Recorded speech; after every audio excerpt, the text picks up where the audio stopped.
A new rule that the government is implementing, which is that KCSE, the first session will be conducted from 8 o'clock.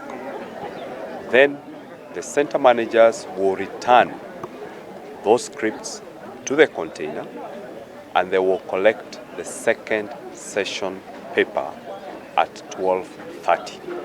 And they will administer that paper at 2 p.m. That is the new rule that we are implementing, and it is mainly serving to address the challenge of early exposure of the second session paper.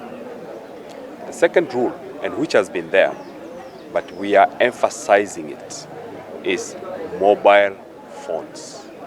The rule is nobody is allowed to have mobile phones in the examination center except the center manager.